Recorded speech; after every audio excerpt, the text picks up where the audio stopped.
Facebook live में आप लोगों का स्वागत है। आज के प्रोग्राम में हम लोगों ने मोदी का लोकतंत्र के चौराहे पर इंतजार, मोदी की आंखों से कोरोना का सच गायब, ये विषय रखा है।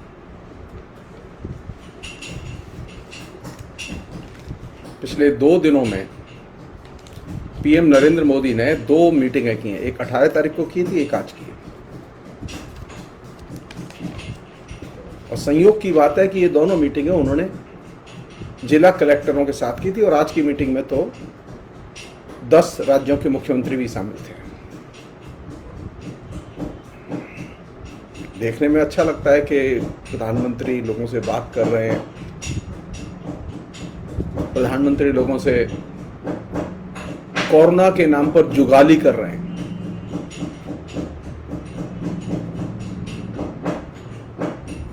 अच्छा ये होता कि प्रधानमंत्री जो है वो कोई विज्ञान की बात करते, कोई वैज्ञानिकों की सलाह की बात करते। लेकिन जैसा कि प्रधानमंत्री नरेंद्र मोदी की आदत है,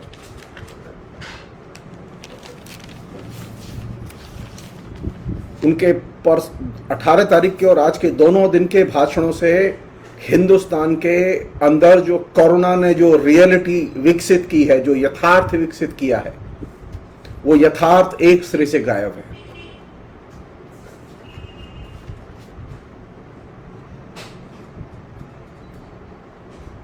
नरेंद्र मोदी किसी भी स्थिति में हिंदुस्तान के यथार्थ को कम्युनिकेट करना नहीं चाहते।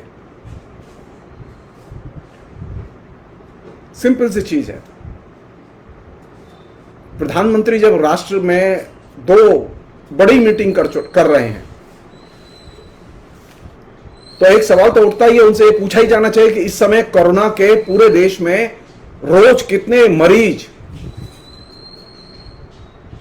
संक्रमित हो रहे हैं और कितने आंकड़े दर्ज हो रहे हैं। क्या तैयारी है प्रधानमंत्री की और केंद्र सरकार की? उपदेश से कोरोना जाने वाला नहीं है।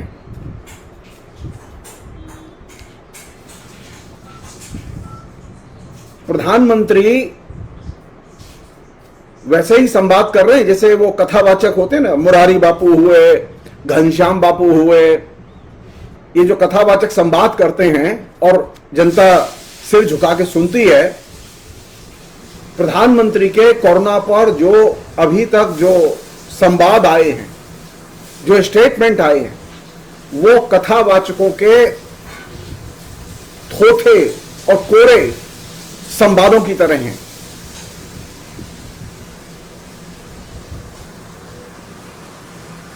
प्रधानमंत्री का काम यह नहीं है कि वह लोगों को बताए कि हाथ कैसे धोना चाहिए, व्यवस्था कैसी करनी चाहिए। प्रधानमंत्री का काम यह है कि वह हिंदुस्तान की ठोस हकीकत और हिंदुस्तान की ठोस तैयारियों की जानकारी दे। अफसोस के साथ कहना पड़ रहा है कि प्रधानमंत्री ने ठोस हकीकत की जानकारियां देना अभी तक जरूरी नहीं समझा है। मसलन एक छोटा सा उदाहरण दे रहा हूं कि प्रधानमंत्री कैसे रियलिटी से एस्केप करते हैं। मसलन आज जब उन्होंने 10 राज्यों के मुख्यमंत्रियों से बातचीत की, मुख्यमंत्री थे मौजूद, बातचीत नहीं हो रही थी, वन वे ट्रैफिक था। वो बिल्कुल वैसे ही है जैसे प्रधानमंत्री रोड पर निकलते हैं, बस वो इंटरनेट पर आए, वर्चुअल में आए और भाषण दिए और निकल गए। प्रधानमंत्री मुख्यमंत्रियों से संवाद नहीं कर रहे, मुख्यमंत्रियों की समस्याओं को सुनना और जानना नहीं चाहते। वे कह रहे हैं कि राज्यों को जो कुछ अपनी बात कहनी है वो प्रेजेंटेशन में लिख के बता दें। अरे राज्यों के मुख्यमंत्री बदले में यह तो कह सकते हैं कि प्रधानमंत्री को जो बात अपनी कहनी है वो लिख के बता दें। वो इतना ड्रामा क्यों कर रहे हैं? जैसा कि सब लोग जानते हैं कि प्रधानमंत्री की जुगाली की आदत है और वो कोरोना उनके लिए जुगाली का एक विषय है।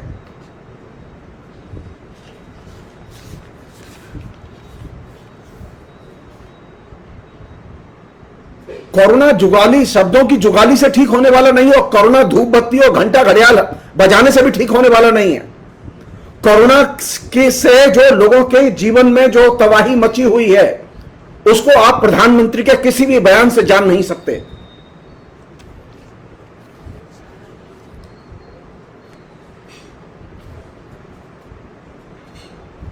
अगर भारत सरकार के आंकड़े पर ही विश्वास किया जाए, जैसा कि भारत सरकार ने कहा है कि वह 88 करोड़ लोगों को राशन प्रोवाइड करेगी, इसका मतलब 88 करोड़ लोग हिंदुस्तान के सीधे प्रभावित हुए हैं कोरोना से। इस बात को बोलने में क्या परेशानी है कि 88 करोड़ लोग डायरेक्ट प्रभावित हुए हैं। हम जानना चाहते हैं हिंदुस्तान के कितने लोगों की नौकरी चली गई,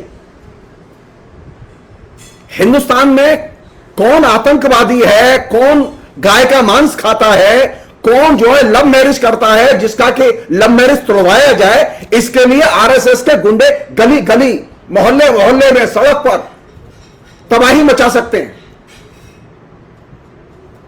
लेकिन उनको यह मालूम नहीं है कि हिंदुस्तान में कितने लोग बेरोजगार हो गए। प्रधानमंत्री को यह मालूम नहीं है। प्रधानमंत्री को यह तो मालूम है कि डीएम का नंबर क्या है, डीएम को फोन लगाओ, लेकिन प्रधानमंत्री को यह मालूम नहीं है कि हिंदुस्तान में कितने लोग बेरोजगार हो गए। कमाल की पर्सनैलिटी है, हिंदुस्तान में नहीं दुनिया में कमाल की पर्सनैलिटी है ये, जो रियलिटी को देखना ही नहीं चाहती।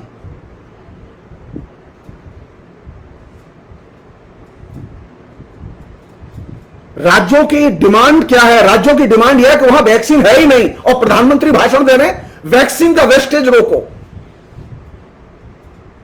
अरे वैक्सीन है ही नहीं, वेस्टेज किसका रोकेंगे वो?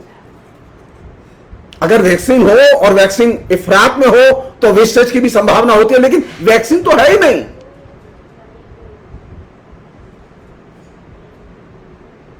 प्रधानमंत्री किसी भी, मैं पहले ही बातचीत कर चुका हूं, आज मुझे अच्छा लगा कि आईसीएमआर ने जो है अब इसके साइड इफेक्ट की बात की। मैंने 2 दिन पहले बात कही थी कि भारत सरकार साइड इफेक्ट की बात क्यों नहीं करती। कोरोना का एक साइड इफेक्ट हो सकता है, और एक नहीं कई साइड इफेक्ट हो सकते हैं।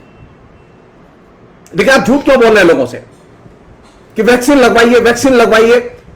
वैक्सीन के साइड इफेक्ट होते हैं, सारे दुनिया के डॉक्टर जानते हैं इस बात को, लेकिन भारत के डॉक्टर नहीं बोलते। पहली बार आईसीएमआर ने आज यह बात एक्सेप्ट की कि इसके साइड इफेक्ट हो सकते हैं। मुझे अच्छा लगा। मैं नहीं कह रहा हूं कि मेरे कहने से वो जागे, नहीं, वो इतने भोले नहीं है। हिंदुस्तान की रियलिटी और वैक्सीन की रियलिटी ऐसी है जो हिंदुस्तान की सरकार की और हिंदुस्तान के समाज की चूल्हे हिला देगी। ये नरेंद्र मोदी की जो खामख्याली है जिसमें को वो रहते हैं, और ये जो शब्दों की जुगाली वो करते रहते हैं, ये जुमलेबाजी नहीं करते, वो सिर्फ शब्दों की जुगाली करते हैं। वो कुछ शब्दों को चबाते हैं, बार बार चबाते हैं, बार बार बोलते हैं।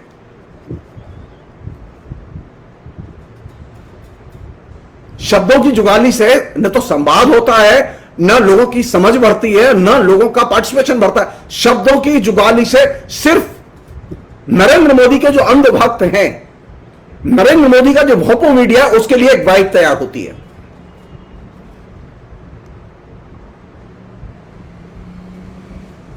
तो नरेंद्र मोदी को कहां से देखेंगे हम? नरेंद्र मोदी को यहां से देखिए कि 18 तारीख को, और आज 2 दिन लोगों के बीच में जो उन्होंने भाषण दिए, खासतौर पर कलेक्टर्स के बीच में भाषण दिए, वो कलेक्टर्स के बीच में क्यों गए, ये मेरे लिए भी मिस्ट्री है। वो राष्ट्र के नाम ही संबोधन कर सकते थे। अब देखिए नरेंद्र मोदी की औकात कितनी है, इसका अंदाजा लगाइए अब आप। 18 मई को जो नरेंद्र मोदी ने 9 राज्यों के कलेक्टरों से बात की, जानते हैं कितने कलेक्टर उसमें शामिल हुए बातचीत में? सिर्फ 46 कलेक्टर शामिल हुए, जो अखबार की रिपोर्ट है, मेरी नहीं, भास्कर अखबार की रिपोर्ट है। ये वह भास्कर अखबार है जो कि नरेंद्र मोदी को जिताने के लिए, जिसने एड़ी चोटी का पसीना एक कर दिया, भोंपू की तरह काम किया इसने। और आज क्या हुआ? आज तो और भी मजा आ गया। ममता बनर्जी ने नरेंद्र मोदी की औकात एकदम दिखा के रख दी।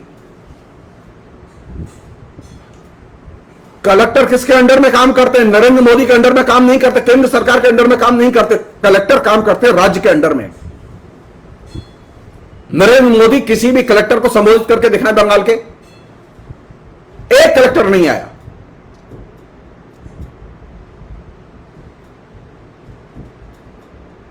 क्यों ये अनाधिकार चेष्टा कर रहे हैं कि वे कलेक्टरों को संबोधित कर रहे हैं? यह राज्यों के अधिकारों पर सीधे हमला है।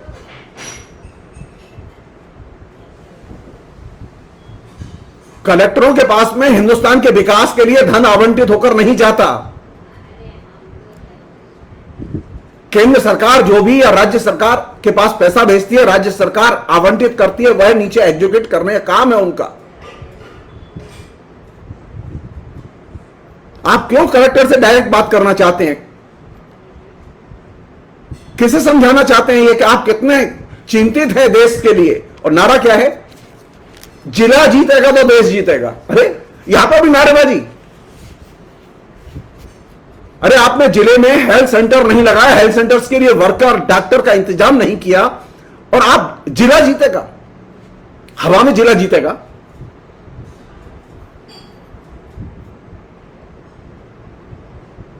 आपने पिछला बजट कोरोना के पीरियड में ही बनाया, लेकिन कोरोना के से लड़ने के लिए आपने बजट में कोई खास इंतजाम नहीं किया। खास इंतजाम का मतलब समझ रहे हैं आप? हिंदुस्तान में 6.5 लाख गांव हैं। हिंदुस्तान के 6.5 लाख गांवों में स्थिति यह है कि आप जो इंटरेस्टिंग डाटा है वो यह कि 130 करोड़ की आबादी में 6.5 लाख गांव हैं और 728 जिले हैं।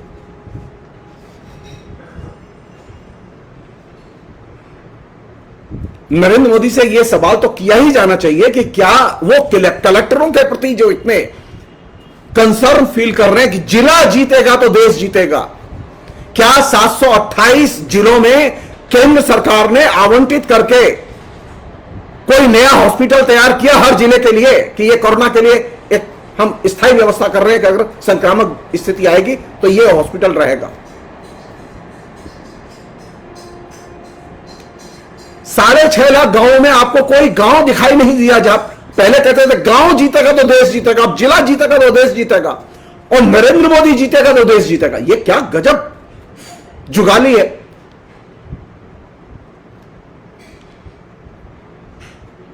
हिंदुस्तान की आबादी का 2/3 हिस्सा गांव में रहता है, और गांव की हालत यह है कि वहां पर अधिकतर गांवों में हेल्थ सेंटर बंद पड़े हुए हैं। वहां न डॉक्टर है, न वहां कोई सेवादार है, न कोई चपरासी है, न वहां कोई झाड़ू देने वाला है। और जिलाधीश से कह रहे कि जिलाधीश जग जा,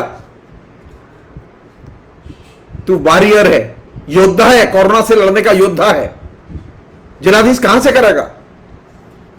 जिलाधीश आपके मंदिरों का इंतजाम करे, आपके ट्रैफिक का इंतजाम करे, आपके कुंभ का इंतजाम करे, कि जिलाधीश कोरोना का इंतजाम करे? बताइए क्या करेगा जिलाधीश? प्रधानमंत्री जवाब दें इस बात का। प्रधानमंत्री ने आज पहली बार यह कही कि ये जो वायरस है ये अपना स्वरूप बदलता है। अरे वैज्ञानिक डे 1 से कह रहे हैं कि यह स्वरूप बदलता है, सारे लोग जानते हैं स्वरूप बदलता है। लास्ट ईयर जब 26 अक्टूबर को आपको जब पूना की वायरस लैब ने, वायरोलॉजी लैब ने जब आपको रिकमेंडेशन भेजी, यह सलाह भेजी कि जो नया वायरस है वो नया वायरस बहुत खतरनाक है और बहुत घातक है, सवाल किया जाना चाहिए प्रधानमंत्री ने क्या स्टेप लिए। प्रधानमंत्री ने गंभीरता से लिया ही नहीं इसको। प्रधानमंत्री ने चुनावों की घोषणा की, प्रधानमंत्री ने अपने चुनाव की मीटिंगों की घोषणा की, प्रधानमंत्री ने कुंभ के लिए फंड का आवंटन किया, प्रधानमंत्री ने वृंदावन में अर्ध कुंभ के लिए फंड का आवंटन किया, करवाया अपनी यूपी की सरकार से।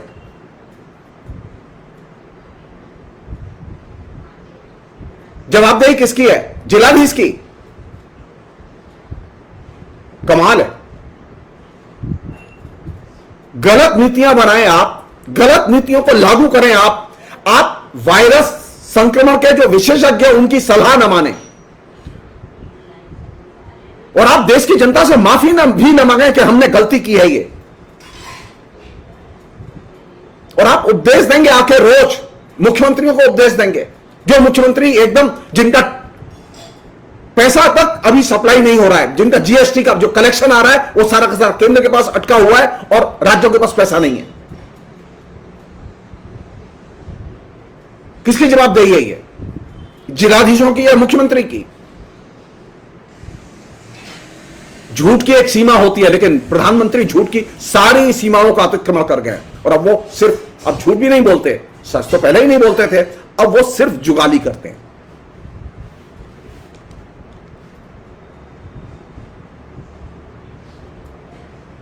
ईमानदारी से यह बात कही जानी चाहिए प्रधानमंत्री की तरफ से कि हमसे गलती हुई कि हमने पहली लहर के समय बिना पूछे बिना समझे लॉकडाउन किया। अभी इतनी तबाही मची हुई, लॉकडाउन करने की हिम्मत नहीं है, क्योंकि अगर लॉकडाउन कर देंगे तो यह भी संभव है कि लोग प्रधानमंत्री निवास की तरफ निकल आए।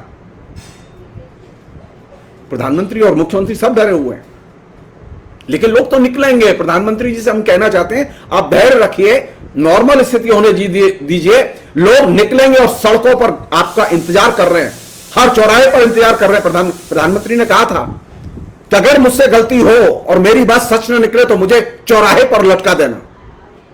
नोटबंदी के टाइम पर कहा था ना, लोकतंत्र तो चौराया है, जिस पर लटकना उतना जरूरी नहीं है जितना कि इस लोकतंत्र के चौराहे पर आपकी आलोचना होना, आपको बेनकाब होना।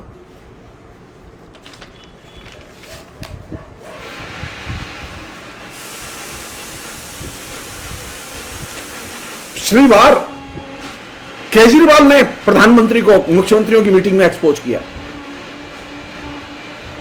और आज मुख्यमंत्रियों के साथ जो मीटिंग थी और जिसमें कलेक्टर भी बुलाए गए थे, उस मीटिंग में मतलब आप सोचिए, मतलब प्रधानमंत्री का लेवल सोचिए देखने का। एक ऐसी मीटिंग जिसमें कि सीएम बैठे हो, उसी मीटिंग में वो डीएम को भी बुला रहे हैं। यानी डीएम और सीएम का लेवल एक है।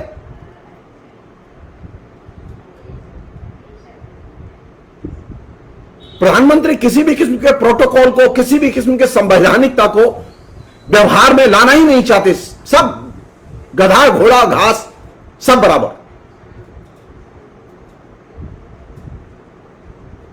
काय के लिए बुलाया आपने? सत्यनारायण की कथा सुनने के लिए। आज सत्यनारायण की कथा थी जिसका पंचामृत बटा। प्रधानमंत्री बोले, क्या बोले? जिला जगेगा तो देश जगेगा। अब भाड़ गया देश और भाड़ में गया जिला।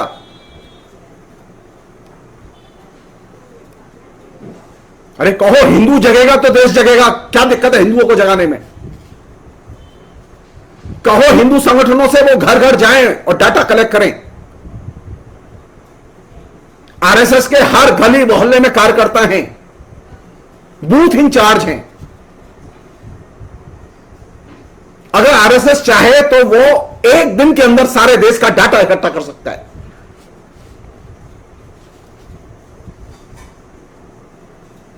लेकिन आरएसएस तो सोया हुआ है, क्योंकि मार्च में ही कह दिया था मोहन भागवत ने, आपने ध्यान नहीं दिया।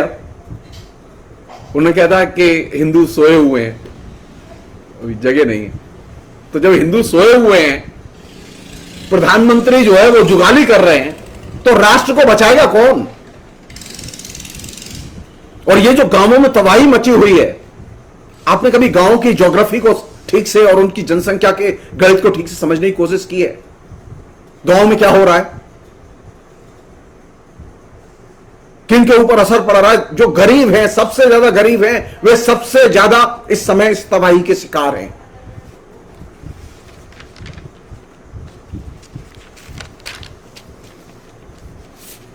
कौन लोग गरीब हैं? उसमें हिंदू भी हैं, उसमें मुसलमान भी हैं, लेकिन एक फैक्ट है जिसे कि दर्ज किया जाना चाहिए।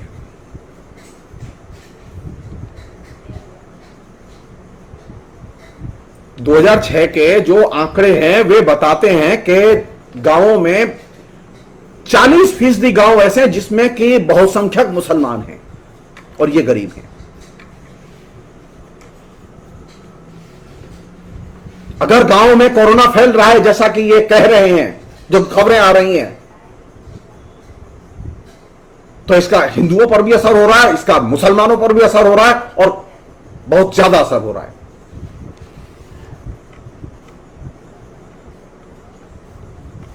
और 40% गांव ऐसे जिसमें स्वास्थ्य सुविधा नाम की कोई चीज एग्जिस्ट नहीं करती। नरेंद्र मोदी को कोई चिंता नहीं है इसकी, उनके ठेंगे पे। नरेंद्र मोदी ने अपने विज्ञापन के खर्चे को, जो पिछले 7 साल में उन्होंने विज्ञापन पर खर्च किया है, अपने विज्ञापन के खर्चे को ही अगर गांव में हेल्थ सेंटर बनाने पर खर्च किया होता तो हिंदुस्तान का बड़ा उपकार होता। नरेंद्र मोदी ने अपने विधानसभा चुनाव के खर्चे के अगर 50% पैसे का भी कटौती करके अगर हेल्थ पर खर्च किया होता, चाहे वो हिंदुओं के नाम से ही हेल्थ सेंटर बनाए जाते, वीर सावरकर के नाम पर ही हेल्थ सेंटर बनाए जाते, आरएसएस के नाम पर ही हेल्थ सेंटर बनाए जाते, मुझे कोई आपत्ति नहीं है इसमें। लेकिन आपको तो वीर सावरकर की भी चिंता नहीं है, दीनदयाल उपाध्याय की भी चिंता नहीं है, श्यामा प्रसाद मुखर्जी की भी चिंता नहीं है, जिनके नाम पर आप हेल्थ सेंटर बनाएं और पैसा खर्च करें। नरेंद्र मोदी ने इस पूरे क्राइसिस में जो महान कार्य किया निजी पूंजी के निवेश के जरिए, वो क्या किया, उन्होंने एक स्टेडियम का नामकरण अपने नाम पर किया। अरे अच्छा होता कि नरेंद्र मोदी के नाम पर एक विशाल हॉस्पिटल तैयार होता जिसमें 10,000 मरीजों का इलाज हो रहा होता, मैं बहुत खुश होता इससे।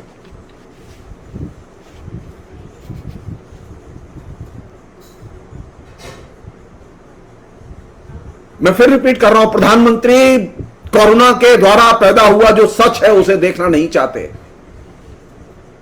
ये कोरोना की जो दूसरी लहर चली, पहली लहर चली, उसके बाद दूसरी लहर आई है, इस दूसरी लहर में तकरीबन 70 करोड़ लोग डायरेक्ट अत्यंत गरीबी के दायरे में ठेल दिए गए। पूरी दुनिया में 2.7 बिलियन लोग गरीबी की रेखा के नीचे ठेल दिए गए हैं। उसमें से कम 70 करोड़ लोग हैं जो कि भारत में हैं, जो गरीबी के नीचे ठेल दिए गए। प्रधानमंत्री की किसी भी स्पीच में इन गरीब लोगों की मदद, आर्थिक मदद कैसे की जाए, इसके लिए कोई स्कीम नहीं है। प्रधानमंत्री के ने पिछली बार तो एक ढोंग भी किया था, 2 पैकेज डिक्लेयर किए थे। इस बार तो प्रधानमंत्री एकदम नेकेटली, खुल्लम खुल्ला, अब कोई पैकेज नहीं है, अब कोई मदद के लिए एक पैसा नहीं है केंद्र के पास।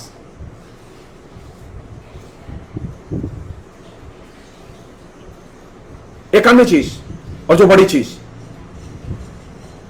अगर जेपी मॉर्गन की माने, जो कि बड़ी वित्तीय कंपनी है पूरी दुनिया की, जेपी मॉर्गन की माने तो यह तय मान लीजिए कम से कम अगले 2-3 साल तक, 2 साल तक तो मिनिमम वो कह रहे हैं, 2 साल तक विश्व अर्थव्यवस्था संकट से निकलने वाली नहीं है। विश्व में तो भारत रहता है ना, भारत विश्व के ऊपर नहीं है।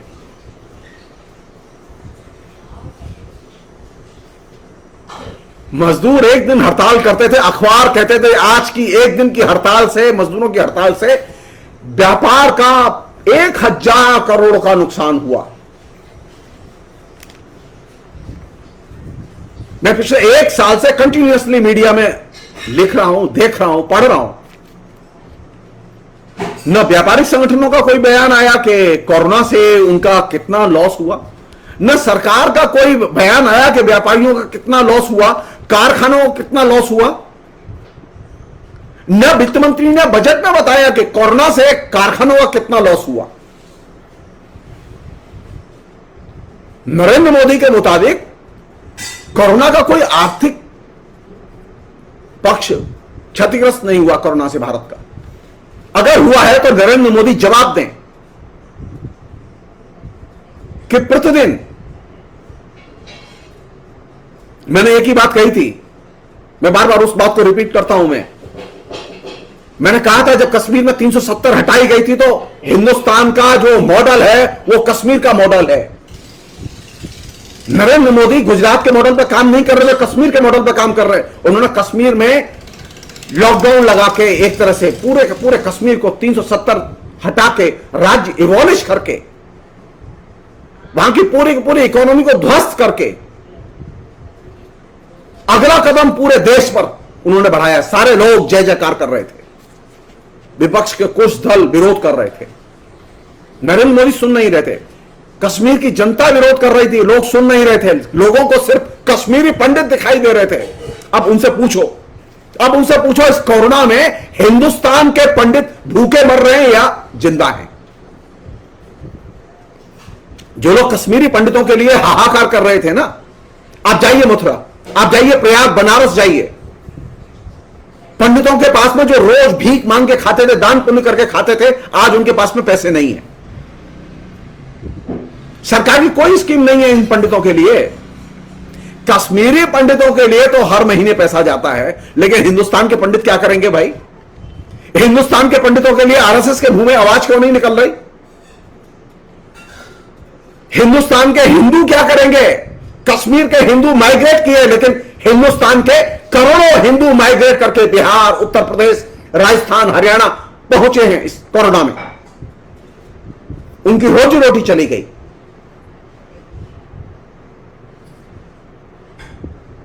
तो कश्मीर का पंडित उससे तो प्यार है, लेकिन यूपी का पंडित इससे प्यार नहीं है, हरियाणा का पंडित, बिहार का पंडित इससे प्यार नहीं है। कश्मीर का हिंदू उससे प्यार है, लेकिन बिहार का हिंदू जो माइग्रेट होकर अपने घर आ रहा है, अपनी रोजी रोटी सबको वंचित करके घर आ रहा है, उससे प्यार नहीं है, उसके लिए कोई पैसा नहीं चाहिए।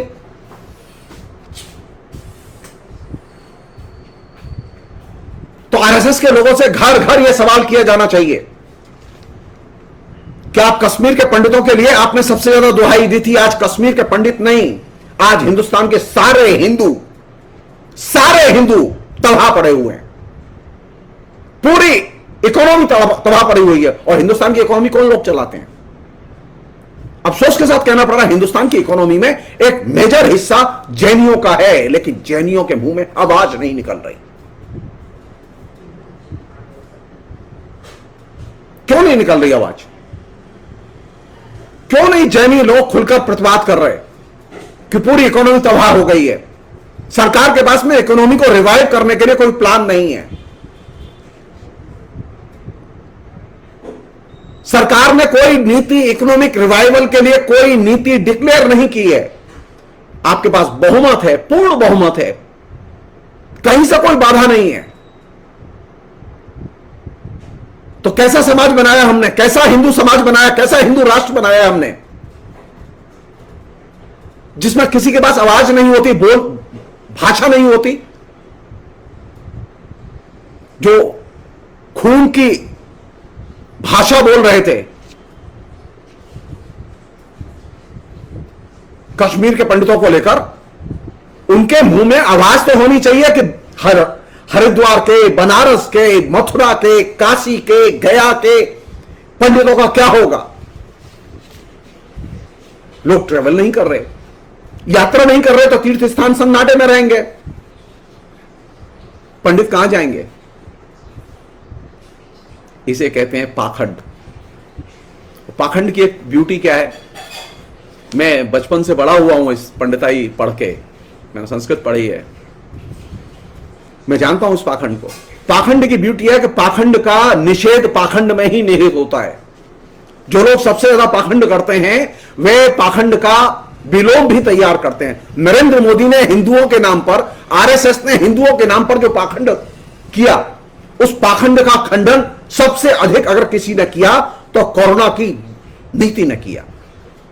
कोरोना की नीति को लेकर हिंदुस्तान के लोगों को, अगर हिंदुस्तान में जन्म लेने वाला व्यक्ति, हर व्यक्ति हिंदू होता है, जैसा कि मोहन भागवत कहते थे, वो आज भी कहते हैं, आरएसएस आज भी कहता है जिसका भारत में जन्म हुआ वो हिंदू है। तो इस हिंदू की रक्षा के लिए कुछ पैसे चाहिए कि नहीं चाहिए? कुछ आर्थिक मदद चाहिए कि नहीं चाहिए? केंद्र सरकार कोई आर्थिक मदद क्यों नहीं दे रही? घर घर मोदी का नारा पहुंचा, घर घर से वोट मिला, लेकिन नरेंद्र मोदी की घर घर मदद नहीं पहुंची। आप कल्पना कीजिए, एक आदमी 5 किलो में पूरे महीने में कितना पर डे खाएगा। आप पेट भरने के लिए अनाज तक नहीं दे रहे, और क्या सूखा अनाज खाएगा वो? उसको कोई सब्जी, दाल, कोई विटामिन, कोई प्रोटीन कुछ चाहिए कि नहीं चाहिए? कोरोना से बिना प्रोटीन के लड़ लेंगे, बिना विटामिन के लड़ लेंगे। आपने 5 किलो दे दिया, आप गंगा नहालिए। आप इंटरनेट पर जाइए और देखिए कि कश्मीर के पंडितों के लिए पिछली सरकार ने, जो मनमोहन सिंह की सरकार थी, उसने कितने पैसे प्रतिमाह देने का वायदा किया था, वो आज भी उनके अकाउंट में जाते हैं। लेकिन हिंदुस्तान के बाकी देश नागरिकों के लिए जो कोरोना में तबाह हो गए, वो कोरोना में इस तरह से तबाह हुए हैं कि कश्मीरी पंडित भी इतने तबाह नहीं हुए थे। 2.5 लाख से ऊपर लोग मर चुके हैं, जान लीजिए आप। और जो 2.5 लाख से ऊपर लोग मरे, इसमें अधिकतर हिंदू हैं। दुख की बात है ये। वोट के लिए हिंदू, दंगे के लिए हिंदू, लेकिन जब विपत्ति आएगी तो वो हिंदू नहीं रहेगा। विपत्ति आएगी तो फिर आप उसके बात नहीं करेंगे, फिर कहेंगे डीएम देखेंगे। क्यों डीएम देखेंगे? क्यों मुख्यमंत्री देखेंगे? लोकतंत्र का चौराहा आज नरेंद्र मोदी को पुकार रहा है कि नरेंद्र मोदी लोकतंत्र के चौराहे पर आएं और बताएं कि 2.5 लाख लोग जो मरे हैं वे लोग कौन थे। 2.5 लाख से ऊपर का आंकड़ा पहुंच चुका है, और यह वो आंकड़ा है जो कि आपने तमाम किस्म के दमन, उपेक्षा, भर्ती नहीं करना है, आंकड़ा लिखना ही नहीं है, इसके बावजूद यह दर्ज हुआ है। और शर्मनाक क्या है? शर्मनाक तो अभी लेटेस्ट है। उत्तर प्रदेश की सरकार कह रही है कि पंचायत के चुनाव में 3 लोग मरे। क्यों वो कह रहे हैं? क्योंकि पंचायत की पोलिंग के दौरान में जो लोग काउंटिंग के दौरान मर गए, सिर्फ उन्हीं को वो काउंट कर रहे हैं। अगर ऐसा है तब तो बहुत मतलब माशाअल्लाह समझ है। किसी को भी कोरोना तत्काल संक्रमित होते ही, किसी को अगर आज मुझे कोरोना की कोई वायरस लग जाए तो मैं तत्काल मरूंगा नहीं, मुझे मरने में टाइम लगेगा, कोरोना को अपना असर दिखाने में टाइम लगेगा। मैं एक छोटी सी कहानी बता रहा हूं आपको। एक महिला वुहान से मेलबोर्न आई और वो अपने साथ में कोरोना का वायरस लेकर आई, और जब आई थी तो महिला ठीक थी, लेकिन उसके शरीर में वायरस था। और वो महिला 1 सप्ताह तक पूरे मेलबोर्न में और आसपास के दूसरे शहरों में घूमती रही, और वो घूमने के साथ उसने क्या किया, वो जिस जगह गई वहां वहां उसने कोरोना फैला दिया। कौन लेकर आया था? एक वुहान से एक महिला लेके आई थी। आपने जो लोग नियुक्त किए, बाद में उस महिला की मृत्यु हुई। आपने जो लोग नियुक्त किए, आप जानते थे कि उनको कोरोना है, या वो कह रहे हैं कि हम उन्हें कोरोना है, तो आपको उनकी बात पर विश्वास करना चाहिए था, लेकिन आपने उन्हें जबरदस्ती ड्यूटी पर ठेल दिया। क्यों? क्योंकि आपने एक चीज लोगों के दिमाग में बार बार भरने की कोशिश की है, व्यक्तिगत हितों से बड़ा राष्ट्र का हित होता है। जी नहीं, व्यक्ति के हित अगर सुरक्षित नहीं हो तो राष्ट्र सुरक्षित नहीं है। व्यक्ति के हितों का उतना ही महत्व है जितना राष्ट्र का महत्व है। व्यक्ति के हितों को कसाई खाने में डाल के, श्मशान में फेंक के आप राष्ट्र को नहीं बचा सकते। जो लोग कहते हैं कि हमारे लिए राष्ट्र हित सर्वोपरि है, वे झूठ बोलते हैं। जो लोग राष्ट्र हित सर्वोपरि की बात करते हैं, वे लोग सिर्फ मुनाफाखोरी की बात करते हैं। राष्ट्र हित के नाम पर सिर्फ मुनाफाखोरी को बढ़ावा दिया गया है। राष्ट्र हित के नाम पर जनता के हितों की रक्षा नहीं की गई है। अगर जनता के हितों की रक्षा की जाती तो जैसा कि मैंने आपसे कहा कि प्रधानमंत्री एक साल में 6.5 लाख गांवों में कम से कम एक हेल्थ सेंटर जरूर बनवाते, एक एक हेल्थ सेंटर। राज्यों से इतना ही प्यार है कि राज्यों को, मुख्यमंत्रियों को बाईपास करके, राज्यों के संवैधानिक अधिकारों को बाईपास करके सिर्फ डीएम से बात करनी है, तो कम से कम डीएम के जरिए हर जिले में एक साल में एक एक शिलान्यास करा के एक हॉस्पिटल तो बनवाया ही जा सकता था। डीएम के जरिए ऑक्सीजन प्लांट तो लगवाए जा सकते थे। ऑक्सीजन प्लांट भी लगवाने की योजना अभी शुरू हुई जब बारात घर में जीमने आ गई।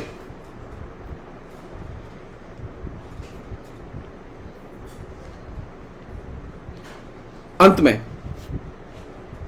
एक महत्वपूर्ण चीज जो मैं शेयर करके आपसे ये बातचीत मैं समअप करूंगा, वो ये कि प्रधानमंत्री की पूरी योजना यह है कि लोगों के परसेप्शन में, ये नजर में प्रधानमंत्री रहे कि प्रधानमंत्री काम कर रहे हैं। प्रधानमंत्री का पूरा जोर इस बात पर नहीं है, कोरोना के प्रबंधन पर नहीं है, कोरोना से जो सामाजिक आर्थिक विषमता और समस्याएं पैदा हुई उन पर नहीं है। उनका जोर इस बात पर है कि लोगों को यह दिखाया जाए और समझाया जाए कि प्रधानमंत्री काम कर रहे हैं, देश के लिए काम कर रहे हैं। जो प्रधानमंत्री का पूरा जो ये जो 18 तारीख को हुआ और जो आज हुआ या और बीच में जो करते रहते हैं, वो प्रधानमंत्री का जो पूरा जो मैनेजमेंट है वो क्या है, परसेप्शन का मैनेजमेंट है। तो जब आप परसेप्शन मैनेजमेंट की कोशिश करेंगे तो आप खबर को आने ही नहीं देंगे, आप सिर्फ प्रोपेगेंडा को लाएंगे। खबर नहीं आएगी, सूचनाएं नहीं आएंगी, तथ्य नहीं आएंगे। तो प्रधानमंत्री ने जो मॉडल चुना है, जिसको कि वो आज शेयर कर रहे थे, उसको 18 तारीख को शेयर कर रहे थे और भी दिन वो शेयर करते रहे। तो प्रधानमंत्री की असल समस्या क्या है कि परसेप्शन बनाए रखो कि प्रधानमंत्री काम कर रहे हैं, इसलिए लोगों के दिमाग में मोदी से जो कुछ संभव है वो कर रहे हैं। अरे मोदी कुछ कर ही नहीं रहे, मोदी के हाथ में सब कुछ है लेकिन वो नहीं कर रहे। मोदी अपने पार्टी के चंदा के लिए अदानी को फोन कर सकते हैं, टाटा को फोन कर सकते हैं, उनसे पैसा मिल सकता है उनको, लेकिन मोदी ये नहीं कह सकते अदानी से कि तुम हर जिले में एक हॉस्पिटल बनवा दो जनता के लिए फ्री में। क्यों, क्या दिक्कत है? अदानी का पत्थर लगा रहेगा, मोदी उसका शिलान्यास करेंगे, जनता फ्री में दवा लेगी, अदानी को आशीर्वाद देगी। जी नहीं, वो ये जरूर कर रहे हैं कि अगर कोई सरकारी सार्वजनिक संस्थान बेचा जा सके तो अदानी को बेच दिया जाए।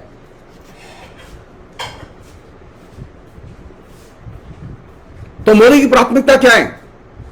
मोदी की प्राथमिकता में कैपिटलिस्ट जो है वो इसलिए नहीं है कि वो जनता की सेवा करे, उसके लिए कैपिटलिस्ट इसलिए है क्योंकि उसे मोदी की सेवा करनी है, और मोदी इसलिए है कि उन्हें कैपिटलिस्टों की सेवा करनी है।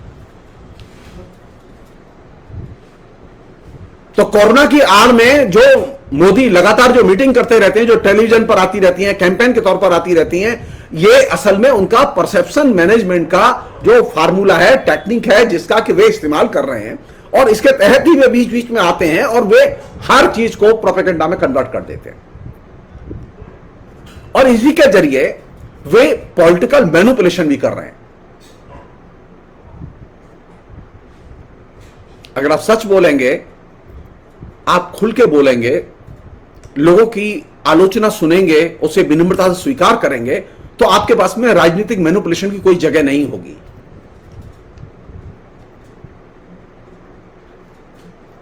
लेकिन आपको तो परसेप्शन मैनेजमेंट करना है और उसमें प्रोपेगेंडा करना है, और प्रोपेगेंडा में आपको पॉलिटिकल मैनिपुलेशन करना है। तो ये जो मॉडल है प्रधानमंत्री का, जिसे कि वो बार बार उछालते रहते हैं, उसमें राजनीतिक मैनिपुलेशन है। और ये राजनीतिक मैनिपुलेशन जिसका कि प्रचार अखबार में हो रहा है, जिसका कि प्रचार मीडिया में हो रहा है, अगर आप प्रधानमंत्री के आने के बाद पिछले 7 साल के पूरे एक सिस्टम को देखें, तो प्रधानमंत्री ने एक बहुत बड़ा काम किया है, जो एक नई चीज जिसे मैं आपसे दर्ज करना चाहता हूं। उन्होंने गोदी मीडिया नहीं बनाया है, उन्होंने एक्चुअल में मीडिया का अपराधीकरण किया है, मीडिया का क्रिमिनलाइजेशन किया है, अपराधीकरण किया है। और मीडिया का अपराधीकरण करके उन्होंने एक ऐसी जगह मीडिया को खड़ा कर दिया है कि अब मीडिया जब परसेप्शन मैनेजमेंट के साथ में, जब राजनीतिक मैनिपुलेशन के साथ खड़ा होता है, तो मीडिया उस जो फ्लो, मीडिया के अपराधीकरण का जो फ्लो 2014 के पहले से शुरू हुआ, लोकसभा चुनाव के प्रचार दौरान शुरू हुआ, वो मीडिया का फ्लो, मीडिया के आपको उसने सबसे बड़ा अपराधी बना दिया। आज सबसे बड़ा अपराधी दाऊद इब्राहिम नहीं है, आज सबसे बड़े अपराधी जो है वो क्रिमिनल नहीं है जिनको एनकाउंटर करके मारा जाता है। आज सबसे बड़ा अपराधी वे हैं जो कि टीवी चैनलों के मालिक हैं, जो कि निरंतर झूठ बोलते हैं। वे बड़े अखबारों के मालिक हैं जो कि लगातार सत्य को छुपाते हैं। सत्य को छुपाना क्राइम है। तो मीडिया के अपराधीकरण की जो प्रक्रिया शुरू हुई, उस अपराधीकरण की प्रक्रिया का ये एक पैकेज है जिसमें कि ये परसेप्शन मैनेजमेंट आता है, जिसको कि मीडिया स्वभाव से आपके बीच में संप्रसारित करता है और आप इसको एंजॉय करते हैं, शेयर करते हैं, और आपको ये उसने मैसेज देते देते आपको भी क्रिमिनल बना दिया है। मीडिया का अपराधीकरण सिर्फ मीडिया में काम करने वाले लोगों को ही क्राइम करने के लिए मजबूर नहीं करता, बल्कि वह जो लोग देखते हैं उनके दिमाग को भी अपराध का अभ्यस्त बना देता है, अपराध का फॉलोअर बना देता है। इसलिए जब आप मीडिया में अपराध देखते हैं तो आपको अपराध से नफरत नहीं होती, अपराधी से नफरत नहीं होती। आप तालियां बजाते हैं, आप खुश होते हैं। तो अगर मुझसे पूछें कि नरेंद्र मोदी ने क्या किया, तो मैं कहूंगा पिछले 7 साल में नरेंद्र मोदी ने अपनी सिस्टम के जरिए, अपनी राजनीति के जरिए मीडिया का अपराधीकरण किया, और उस अपराधीकरण के फ्लो को, जिसे हम लोग मीडिया के फ्लो के तौर पर देखते हैं, उसका असर यह हुआ कि जो काम करते थे वे भी उस अपराधीकरण का हिस्सा बने, और जो दर्शक हैं वे भी उस अपराधीकरण से प्रभावित हुए।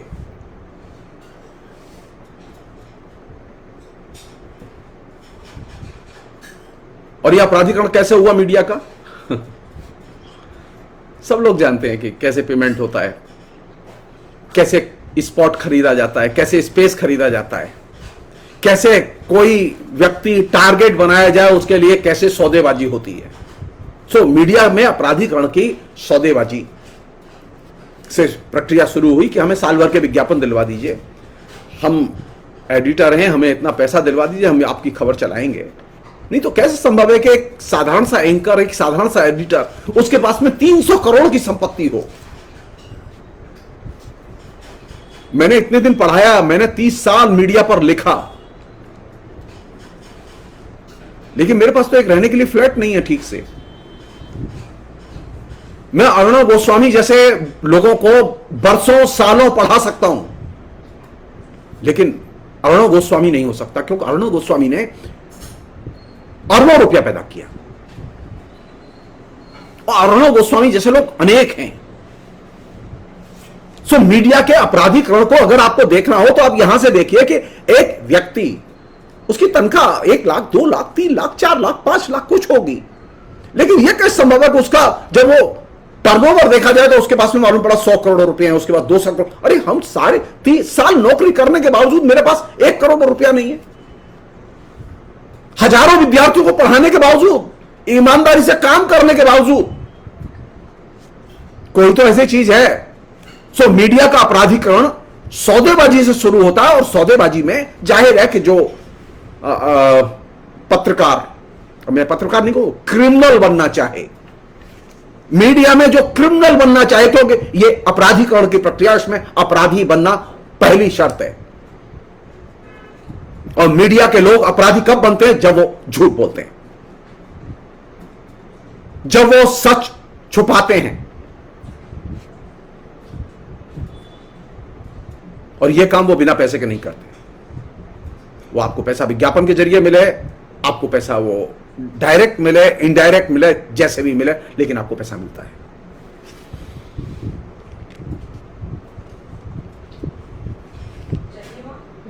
और इस अपराधीकरण के लिए तयशुदा व्याख्याकार हैं जो आपके चैनल पर आएंगे, आपके अखबारों में लिखेंगे। वो तयशुदा व्याख्याकार हैं जो आपको चुना हुआ यथार्थ बताएंगे। वो जो रियलिटी क्या है, एक्चुअल में यथार्थ क्या है, उसके लिए नहीं आएंगे वो। तो आपकी खिड़की, पाठक की, दर्शक की खिड़की एक ही दिशा में खुले, ये क्राइम है। और ये मीडिया के अपराधीकरण के जरिए नरेंद्र मोदी ने किया। और अब वे मीडिया परसेप्शन और परसेप्शन मैनेजमेंट के जरिए वो ये काम लगातार कोरोना में कर रहे हैं, और वे अभी भी इस काम में एक हद तक सफल हो रहे हैं कि वे काम कर रहे हैं। एक्चुअल में उन्होंने कोई काम नहीं किया। मेरे 3 सवाल है सिर्फ। नरेंद्र मोदी ने पिछले 7 साल में हिंदुस्तान के प्रत्येक जिले में हॉस्पिटल क्यों नहीं बनाया? पिछले 1 साल में जब से कोरोना आया है, नरेंद्र मोदी ने हिंदुस्तान के गांवों में चिकित्सा सुविधा पहुंचाने की कोशिश क्यों नहीं की?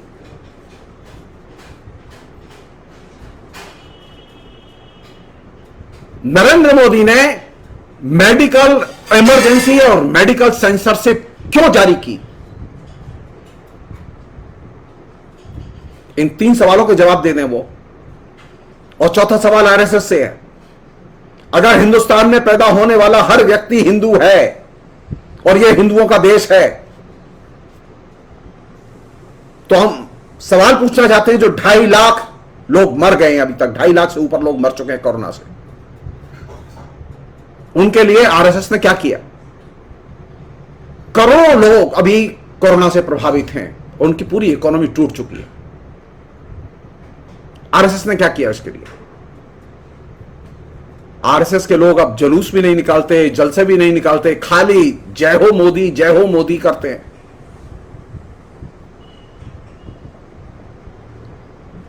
कश्मीरी पंडितों का दुख समझ में आता है, लेकिन हिंदुस्तान के बाकी हिंदुओं का कोई दुख भी है कि नहीं है? कोरोना में उनकी इकोनॉमी ध्वस्त हुई है कि नहीं हुई है? वो बेघर हुए कि नहीं हुए? करोड़ों हिंदू बेघर हुए हैं इस बीच में, करोड़ों हिंदुओं की नौकरी चली गई है इस बीच में।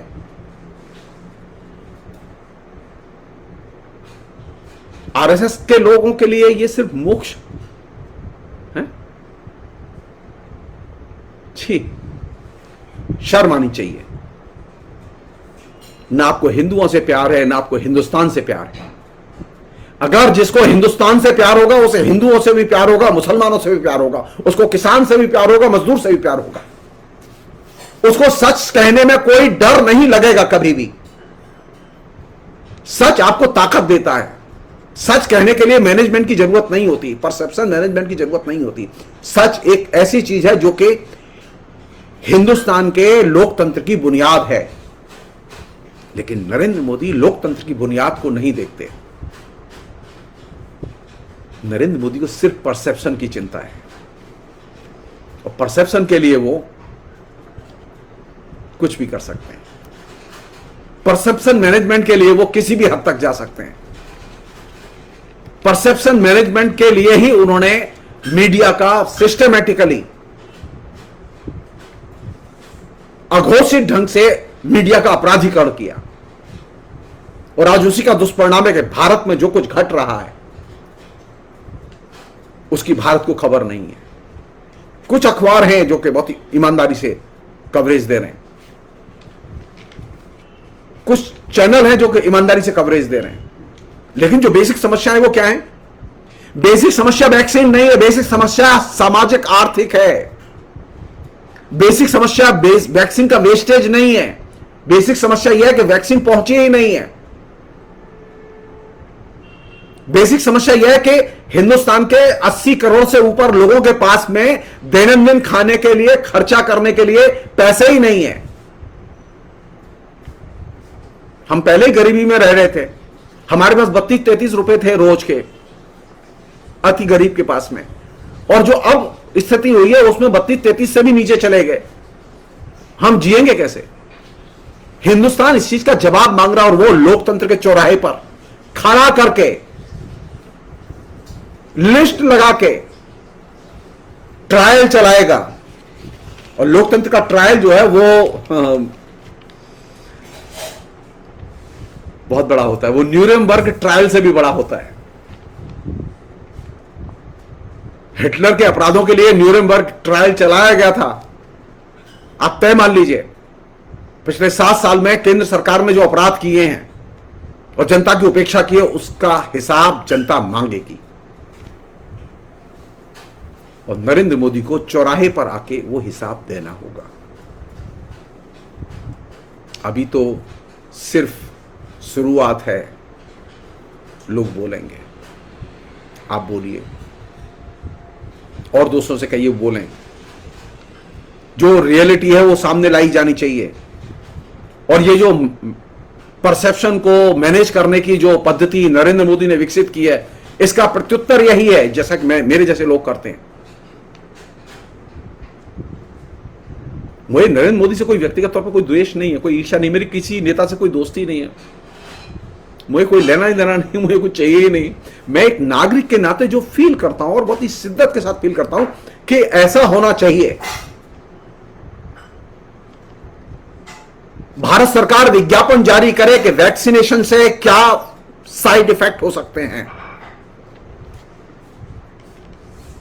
साइड इफेक्ट होते हैं, फिर भी वैक्सीन लगाएंगे, लेकिन साइड इफेक्ट बताए तो जाने चाहिए। झूठ से बचना चाहिए। नरेंद्र मोदी ने परसेप्शन मैनेजमेंट के चक्कर में अब झूठ सच दोनों को ही खदेड़ के बाहर कर दिया है। अब वहां सिर्फ शब्द और शब्दों की जुगाली रह गई है। शब्दों की जुगाली से लोकतंत्र नहीं चलता। भारत जो इतना शक्तिशाली देश बना है, वो भाषणों से नहीं बना, वो शब्दों की जुगाली से नहीं बना। उसके लिए ठोस नीतिगत कदम उठाए गए, तब भारत खड़ा हुआ अपने पैरों पर। लेकिन आपने जो पैरों पर खड़ा हुआ देश था, उसके पैर ही तोड़ दिए। इसे कहते हैं कालिदास। नरेंद्र मोदी संस्कृत की भाषा में कहें तो कालिदास हैं। वो जिस डाल पर बैठे थे, उसी डाल को ही काट रहे थे और उसी डाल को काट फेंका। नरेंद्र मोदी भी नीचे हैं और डाल भी नीचे है। मुझे कालिदास नहीं चाहिए। मुझे एक स्वतंत्र, आत्मनिर्भर और संप्रभु भारत चाहिए, जो अपने पैरों पर खड़ा हो। और उसके लिए परसेप्शन की नहीं, यथार्थ और यथार्थ की प्रस्तुतियों की जरूरत है। उसके लिए प्रधानमंत्री की जरूरत नहीं, जनता के सुख दुखों को राष्ट्रीय एजेंडा बनाने की जरूरत है। ये जो मीडिया का अपराधीकरण है, वो क्या करता है? वो राष्ट्रीय एजेंडा जनता के सुख दुखों को बनने नहीं देता। आप दबाव पैदा कीजिए। आप गोदी मीडिया मैं बार बार कहता रहा हूं, गोदी मीडिया कह के आप इस मीडिया को ध्वस्त नहीं कर सकते। यह मीडिया का अपराधीकरण है। जो लोग इसमें काम कर रहे हैं, वो इस अपराधीकरण का हिस्सा हैं, और वे लोग जनता को प्रदूषित करके उनको भी क्राइम में शामिल कर रहे हैं। और इसीलिए जय हो मोदी हो रही है। और यही वह खतरनाक जगह जहां से लोकतंत्र के लिए खतरा पैदा हुआ है। इसे पहचानने की जरूरत है। मोदी की गलत नीतियों का रियल टाइम में प्रतिवाद किया जाना चाहिए। इंतजार मत कीजिए अगर आप लोकतंत्र बचाना चाहते हैं तो। किसी का इंतजार मत कीजिए, किसी की प्रेस रिलीज का इंतजार मत कीजिए। अपने सामान्य लोकतांत्रिक दृष्टिकोण का इस्तेमाल कीजिए, आपको मोदी समझ में आ जाएंगे।